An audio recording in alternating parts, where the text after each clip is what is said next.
Assalamualaikum warahmatullahi wabarakatuh. Halo semuanya, ketemu lagi dengan saya Heri di channel Kusroho. Di hari ini alhamdulillah saya dikasih kesempatan untuk ngobrol-ngobrol bersama pakar copywriting.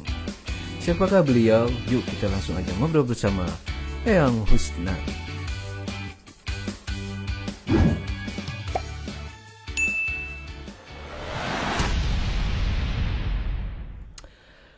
Halo Eyang Husnan, apa kabarnya nih? Alhamdulillah sehat-sehat. Alhamdulillah seneng nih. Kali ini dikasih kesempatan bisa ngobrol dengan Eyang Husnan, salah satu pakar copywriting dan cover selling. Oke, Eyang Husnan, aktivitas saat ini apa yang? Di rumah aja bro. Di rumah aja Nah, ya. mana-mana kita mah. Jadi di Oh ya, rumah aja. Eyang Husnan ini penulis buku juga ya, yang? Ya alhamdulillah. Buku apa yang udah ditulis ya? Baru baru 3 buku kok bro. Tiga buku Baru apa tiga aja tuh? buku. Dua buku pertama itu buku contekan iklan miliaran. Itu buku Hmm. antologi ya. Kemudian buku yang kedua juga sama, contekan iklan miliaran yang jilid 2. Nah buku yang ketiga itu buku buku saya sendiri, From Karyawan to Juragan. Insya Allah, dahsyat, dahsyat, dahsyat. Itu berdasarkan pengalaman pribadi ya. Iya dong, masa pengalaman ente. Bisa aja nih yang Ustaz. Oke, yang Ustaz domisili di mana sih ya? Cikarang, Cikarang. Jauh Cikarang. Oke. Yang Ustaz Cikarang. ini dulu eh, kayaknya saya tahu nih kenapa bisa nulis buku Juraga From Karyawan to Juragan. Karena yang Ustaz dulu kerja, ya kan? Yoi, Sotoy. betul. Oke, dulu Betul, betul, betul. kerja, dan alhamdulillah sekarang udah fokus ya, yang fokus bisnis ya. Ya, dulu Ya, sempat kerja di PT lah ya, kurang lebih 13 tahun. PT besar lah ya, dan pastinya penghasilannya lumayan. Ya, daripada lu manyun, mending lumayan aja. Kenapa bisa memutuskan untuk resign ya? Ya, banyak sih ya, banyak faktor ya. Yang pertama, emang passion saya tuh pengen jadi ini apa, pebisnis aja. Dari awal, dari dulu tuh dari kuliah emang emang senang berbisnis aja. Cuma karena orang tua dulu belum ngizinin berbisnis, langsung berbisnis, ya kita jadi karyawan dulu. Baru setelah ya kurang lebih 13 tahun jadi karyawan, baru kita fokus ke bisnis. Makanya berbagilah pengalamannya ke dalam sebuah buku yang berjudul From karyawan ke juragan. From Karyawan to Juragan. Dahsyat. Nih, yang Gusnan ini, saya ini suka banget nih kalau yang Gusnan udah nulis tuh, tulisannya itu luar biasa. Bikin orang tuh kelepak-kelepak gitu. Andaikan kalau Nah, masih belum nikah itu, kalau cewek yang lihat, ya, yang Gusnan, sharing-sharing dong pengalamannya selama entah itu dari apa namanya karyawan kemudian eh, mulai berbisnis itu kan pasti ada sebuah proses perjalanan yang dilalui ya. Mungkin yang Usnan bisa sharing-sharing terlebih dahulu pengalaman-pengalamannya dari mulai pahitnya, kemudian senengnya dan apa sih pelajaran-pelajaran yang bisa dipetik dan dibagikan ke kita gitu yang Usnan. Monggo yang Usnan. ya yang pertama ya kalau kita emang pengen berbisnis itu emang lebih lebih enak tuh kalau emang dari dalam diri kita pribadi ya. Jadi kita sudah punya niat untuk berbisnis, itu lebih enak dibandingkan kita belum niat sama sekali untuk berbisnis. Dulu itu saya emang suka berbisnis itu mulai dari kuliah, zaman kuliah bro. Zaman kuliah pas kebetulan ada mata kuliah tentang wirausaha, nah di situ saya langsung tertarik, kemudian masuk kerja, awalnya emang nggak pengen kerja jadi karyawan, tapi takdirnya malah diangkat jadi karyawan tetap. Jadi mau nggak mau ya ngelakonin dulu, ngelakonin dulu jadi karyawan tetap dulu. Jadi karyawan tetap sampai kurang lebih 13 tahun lah, 13 tahun di PT, baru kita fokus ke bisnis. Tapi meskipun waktu itu masih nyambi karyawan, saya tetap sudah mulai menjalankan bisnis. Sudah mulai menjalankan bisnis. Jadi masih dua kaki dulu ya. Dulu masih dua kaki. Tapi ternyata emang pada akhirnya emang harus memilih ya, pilih mau jadi karyawan terus atau mau pindah fokus ke bisnis.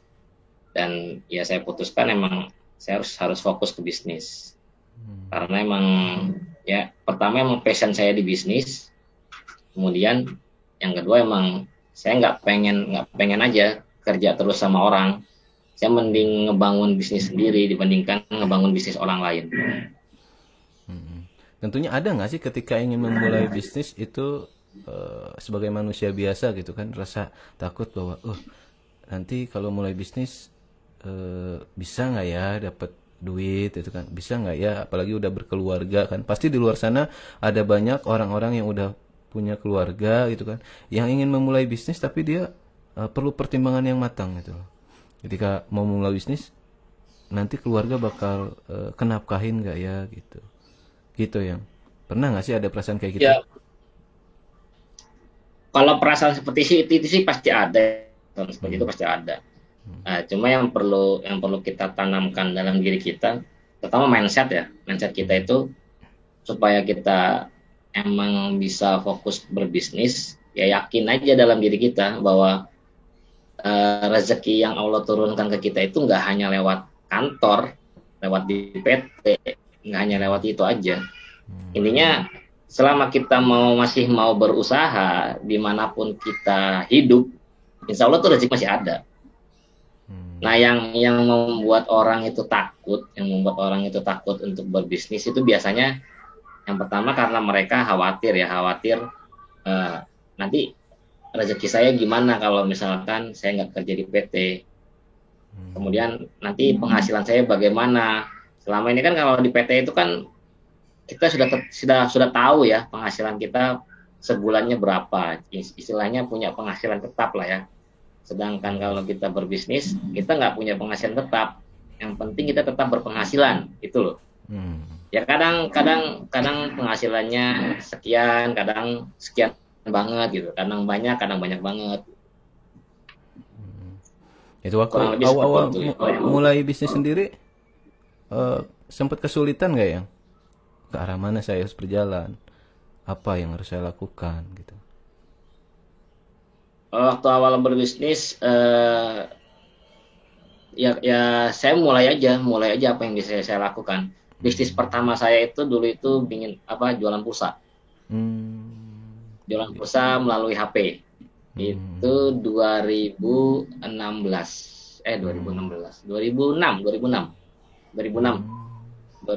itu saya mulai bisnis HP. Dulu kan lagi zamannya tuh ya. Kita ngisi pulsa dari HP kan, counter lah, pulsa elektrik dari HP. Nah, itu bisnis pertama saya tuh. Sampai akhirnya banting setir, ganti. Saya sampai bikin itu di tembok saya itu dulu. Saya bikin namanya itu kotak kegagalan. Kotak kegagalan dalam berbisnis, bro. Dulu saya bikin tuh kotaknya itu sampai berapa ya? Kurang lebih 100 kotak lah. 100 gitu. Kotak. Itu isinya setiap saya berbisnis gagal, saya tulis. Bisnis pulsa saya tulis gagal. Kemudian bisnis bikin baju coba gagal, tulis lagi. Bisnis sepatu coba gagal, tulis lagi. Temboknya penuh dong sama kegagalan. Iya, tapi alhamdulillah sih nggak nyampe penuh, nggak nyampe 100. Kirain udah sampai tembok seisi rumah itu udah penuh dengan kotak dan tulisan-tulisan gitu, enggak ya? Tapi apapun itu, mungkin memang benar ya, enggak langsung menemukan yang cocok itu bisnis apa gitu ya. Pasti penuh dengan proses uji coba gitu. Nyoba bisnis ini gagal, nyoba bisnis itu gagal gitu ya. Mungkin buat teman-teman semua juga jangan pernah merasa bahwa ketika udah mulai bisnis kemudian gagal itu merasa gagal, merasa bahwa semuanya telah berakhir. Enggak ya, ternyata Eyang Husnan pun sudah Siap, betul. berkali-kali mencoba banyak bisnis gitu ya, sampai bisa menemukan. Dan kenapa bisa fokus di copywriting? Tapi sebelumnya saya mau nanya dulu nih, ngomong-ngomong Eyang Husnan nih branding dari mana tuh Eyang? Eh, nah ini banyak juga yang nanya nih. Yang Soalnya kan, Husnan dikiranya udah tua gitu ya. Kiranya nah udah tua gitu kan banget. pasti Oh, ingin persepsi tahu. orang itu kalau denger nama Eyang itu kesannya udah nggak muda lagi gitu kan, udah nggak muda lagi, terus udah ubanan gitu kan. Ternyata pas ketemu dan lihat langsung itu ternyata masih muda dan masih ganteng gitu, masih gurih Asik. gitu. Ini Dari mana tuh? biasanya ini saya bocorin kalau di kelas doang nih biasanya. Kalau saya buka Hmm, kelas mentoring copywriting, itu hmm. biasanya saya bocorin di situ kenapa saya dipanggil Yang. Biasanya kalau umum nggak saya bocorin, tapi nggak apa-apa deh. Ini channelnya Mas Heri saya bocorin deh kenapa saya Wah, dipanggil Yang spesial Husnan. berarti. Terima kasih banyak Eyang Ustaz. Ya asik. Hmm. Lanjut Jadi itu Yang. dulu itu oke. Kenapa saya dipanggil Yang Husnan? Sebenarnya panggilan Eyang itu pemberian dari mentor saya. Pemberian mentor saya karena saya punya mentor, kemudian mentor saya ngasih panggilan seperti itu. Ya awalnya sih emang agak agak gimana gimana gitu ya dipanggil Eyang. Kayaknya kesannya tua banget panggil Eyang. Tapi saya ingat bahwa saya itu eh, punya mentor dan saya harus bertakzim ke mentor saya. Intinya sami'na wa ata'na lah. Ketika mentor saya ngomong A, selama itu nggak melanggar syariat, insya Allah saya terima. Jadi nggak melanggar syariat, nggak melanggar aturan, saya terima. Ya udah saya yain aja. Akhirnya saya yain ternyata berpengaruh ya terhadap rezeki saya juga berpengaruh terhadap branding. Akhirnya jadi branding kan jadi branding ke bawah terus sampai sekarang. Jadi eh, itu pemberian dari guru dari Nggak mentor bisa saya. bisa Ya, memulai lebih fokus di copywriting ini gimana ceritanya Yang? nah itu juga sama yang ngasih tahu saya itu bisa menulis itu sebenarnya mentor saya juga sama juga yang memberikan panggilan Eyang ini sama juga Hmm. eh, mentor yang sama. Jadi pada saat itu saya emang awalnya itu saya suka merangkum misalkan saya nonton video tentang jualan, ini ilmunya bagus nih saya rangkum kemudian saya share di grup itu emang ada mentor saya juga, saya share di grup. Ternyata dapat respon dari mentor saya, dia bilang dulu manggilnya sih belum ada Eyang ya, manggilnya Mas Susnan, ente tulisannya bagus, ente latih terus aja tulisan ente, ini ente bisa jadi apa, kalau perlu tulis buku lah, ditulis buku. Nah, saya disuruh nulis buku pertama kali sama mentor saya ini juga, mentor di OSB namanya Mas Ardi Gunawan. Jadi karena Mas Ardi ini ya akhirnya saya jadi tahu bakat saya. Jadi sebenarnya saya sendiri dulu itu nggak tahu kalau bakat saya itu saya punya bakat penulis. Nah Mas Ardi ini yang ngasih tahu bahwa saya itu punya bakat menulis. Akhirnya ya keterusan sampai sekarang. Jadi memang kadang kita sendiri nggak menyadari ya bakat kita dan orang lain lah yang melihat. Betul. Gitu. Nah, boleh dong yang bagi-bagi tipsnya untuk saya terutama, dan siapa tahu ada yang sedang berbisnis ingin menggunakan copywriting. Bagaimana sih cara untuk kita membuat copywriting yang bagus, yang bisa membuat siapapun yang melihatnya, apalagi calon customer ya, itu bisa istilahnya menarik lah di mata mereka dan memutuskan untuk membeli. Oke. Gimana tuh yang? Ada banyak tips sebenarnya sih kalau untuk membuat copywriting ya. Ada banyak tips yang bisa teman-teman gunakan. Yang pertama, ini ilmu wajib kalau yang pertama ini. Yang pertama, kita harus hobi baca. Itu wajib. Baca buku itu wajib. Jadi kalau kita ingin buka, ingin jago atau ingin ahli lah ya di bidang copywriting atau di bidang tulis menulis lah ya, mau nggak mau kita harus hobi membaca. Itu dulu yang pertama. Jadi kalau misalkan kita nggak hobi membaca, jangan berharap kita bisa menjadi ahli dalam hal tulis menulis atau dalam hal copywriting. Itu poin utamanya. Karena dengan banyak membaca itu otomatis otak kita itu akan dipenuhi oleh kosakata. Jadi otak kita itu akan banjir kata-kata dalam pikiran kita. Sehingga pada saat kita akan menulis, itu kan kita tinggal memanggil kata-kata yang sudah ada di dalam pikiran kita. Kita tinggal memanggil ulang aja sebenarnya, kemudian baru kita rangkai. Tinggal dirangkai. Tapi kalau misalkan isinya nggak ada, istilahnya kan kamus lah ya.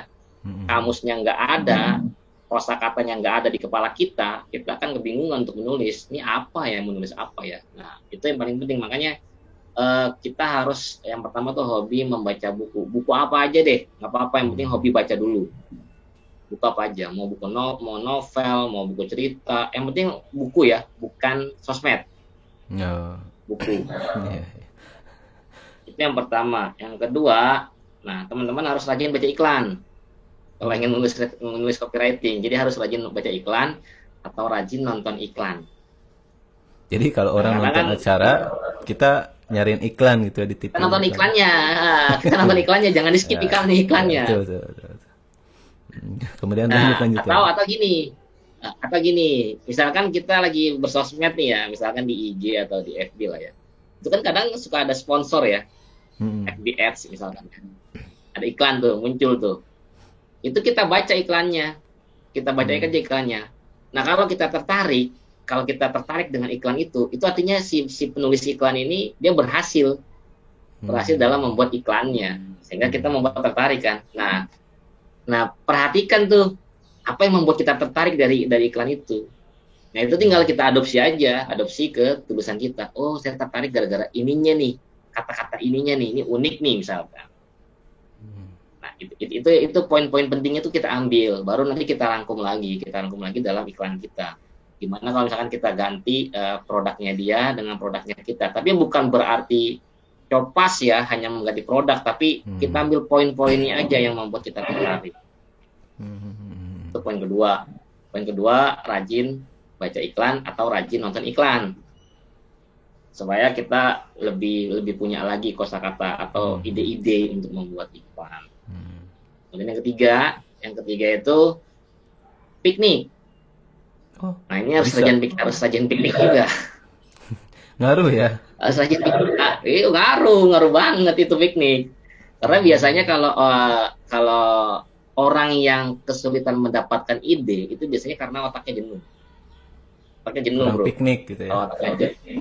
Kalau otaknya jenuh itu mau nulis apa tuh bingung, bro. Jadi mau nggak mau kita harus piknik sebentar atau refreshing lah ya, kita keluar sebentar. Biasanya begini kalau yang saya lakuin ya. Kalau lagi mau nulis terus bingung menulis apa nih, saya keluar aja sebentar. Kayak itu naik motor, jalan-jalan lah sekitar komplek lah. Jalan-jalan aja, ngeliat sekeliling, ngeliat.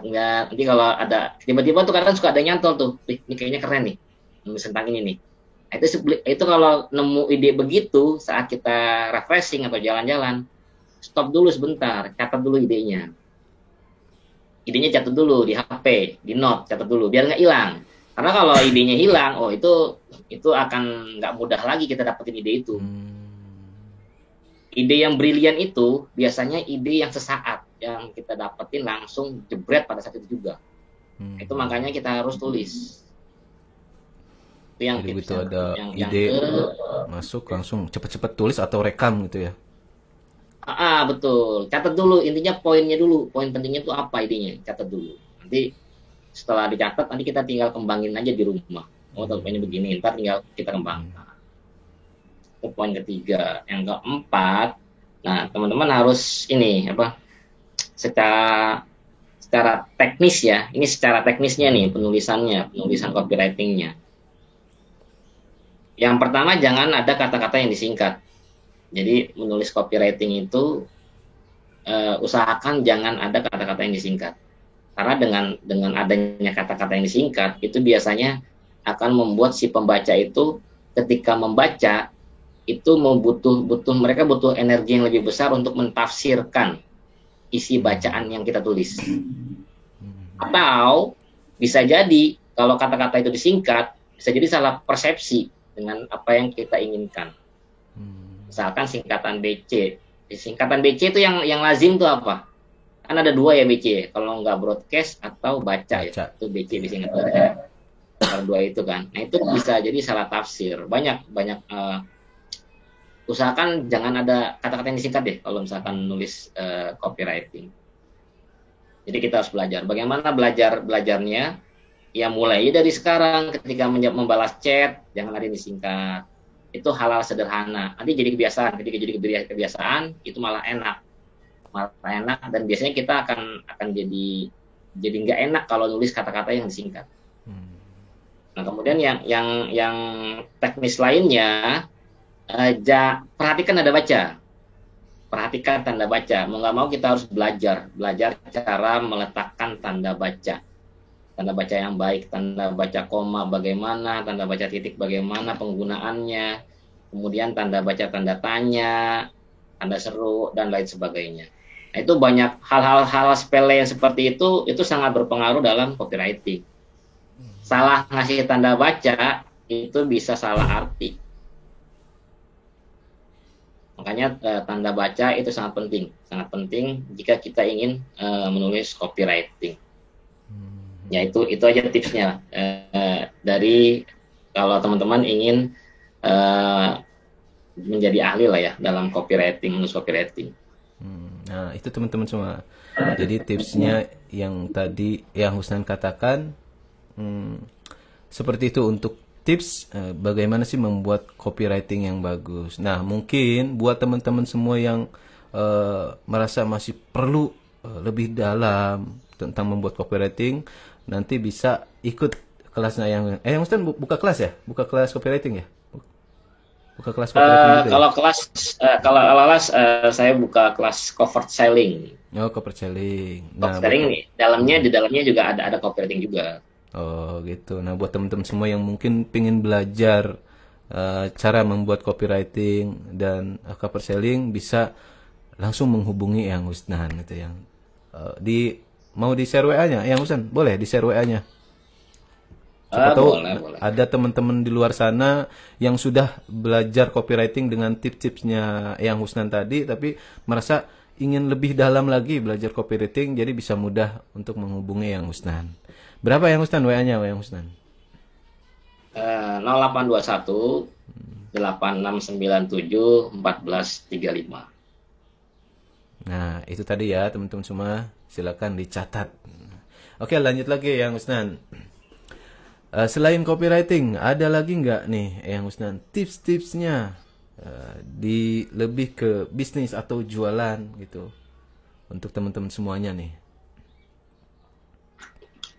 Tips yang paling penting ya teman-teman ya jika kita ingin berbisnis itu yang pertama mindset. Kita harus punya mindset yang benar dulu. Mindset yang benar itu maksudnya kita itu terutama dalam hal rezeki lah ya, dalam hal rezeki bagi teman-teman yang masih ragu ingin berbisnis, nah itu mindsetnya harus dibenerin dulu, diperbaiki dulu. Jangan sampai kita punya pikiran kalau rezeki kita itu hanya dari kantor atau hanya dari PT. Rezeki kita itu dari mana aja datangnya, selama kita masih mau berusaha. Nah itu mindset seperti itu yang harus kita miliki ya jika kita ingin berbisnis. Jadi jangan terlalu khawatir tentang rezeki. Yang penting kita berikhtiar, kita berdoa, dan kita yakin selama kita masih hidup itu berarti masih ada rezeki kita. Intinya di situ. Yang pertama, yang kedua, setelah kita punya mindset yang benar, mentor. Yang kedua itu mentor. Kita harus punya mentor atau cari mentor. Karena mentor dalam berbisnis itu fungsinya untuk memudahkan kita mengarahkan kemana arah bisnis kita. Nah, Emang nggak gampang sih, nggak gampang untuk mendapatkan mentor yang tepat. Sebabnya kita harus cari mentor seperti apa yang kita inginkan. Kita senangnya dengan orang yang seperti apa, karakter yang seperti apa. Cara gampang untuk mendapatkan mentor ya, sepengalaman saya, itu dengan ikut-ikut training, dengan ikut training. Misalkan kita pengen bisnis apa ya, misalkan pengen bisnis properti lah contoh ya. Properti. Kita pengen bisnis properti, contoh lah ya. Kita pengen bisnis properti. Nah, kita ikuti training-training properti. Training-training properti, ikutin aja training-trainingnya. Nanti kita cocok nggak nih dengan trainernya yang ada di yang ngisi di training itu. Nanti kalau misalkan kita cocok, ya udah kita lanjut aja, kita lanjut, ikutin terus trainingnya sampai si trainer itu betul-betul mengenal kita. Nah, kalau misalkan si trainer itu sudah mengenal kita, itu akan lebih mudah untuk mendekati trainer tersebut. Nanti akhirnya kita bisa jadi mentor. Trainer itu bisa jadi mentor kita. Itu yang sudah saya lakukan dan itu cukup efektif. Dibandingkan kita hanya mencari-cari melalui googling atau melalui internet ya. Itu cara lebih mudahnya adalah dengan dengan ikut training. Kurang lebih seperti itu, bro. Ada lagi mungkin ya? Dua itu sih sepertinya cukup sih. Dua itu yang lebih yang lebih utama ya. Oke, yang Husnan, saya rasa kita cukupkan dulu ya videonya sampai di sini. Terima kasih banyak nih udah mau nemenin ngobrol-ngobrol dan mau berbagi ilmunya juga kepada saya dan buat teman-teman semuanya juga, terutama